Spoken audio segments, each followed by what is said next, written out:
Hi, ஒன்றும் இல்லை. நம்ம இப்போ வந்திருக்க இடம் வந்து பார்த்தீங்கன்னா இந்த லுங்கெல்லாம் சாப்பிடுவாங்க இல்லைங்களா, அந்த மாரி ஒரு பிளேஸ்க்கு வந்திருக்கோம். ஸோ நான் அங்கே லொக்கேஷன் காட்டுறேன், வாங்க நம்ம சாப்பிட்றதெல்லாம் பார்க்கலாம். பாருங்கள், இந்த பிளேஸ்லாம் பாருங்கள், எவ்வளோ எவ்வளோ எவ்வளோ எவ்வளோ எவ்வளோ க்யூட்டாக இருக்குன்னு பாருங்களேன். அப்படியே வாங்க, அந்த வேக்கெல்லாம் காட்டுறேன் வாங்க. அந்த தண்ணி தண்ணி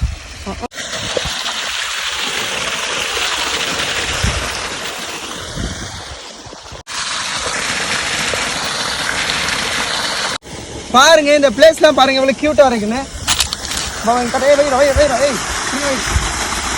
பாருங்க எவ்வளோ அழகாக தண்ணியெல்லாம் பாருங்க.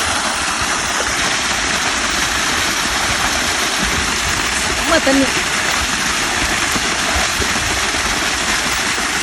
வேற மாதிரிங்க. வா வா வா இல்லை, அப்படியே வாங்க. இங்கே பாருங்க, இந்த லொக்கேஷன்லாம் பாருங்க, இந்த மிளகாலாம் பாருங்க எவ்வளோ அழகாக இருக்குது பாருங்க. இங்கே பாருங்க, மாரி மிளகா தோட்டத்தெல்லாம் பாருங்க எவ்வளோ அழகாக இருக்குது பாருங்க. பக்கத்தில் பாருங்க அந்த வயல் தோப்பலாம். ஐயோ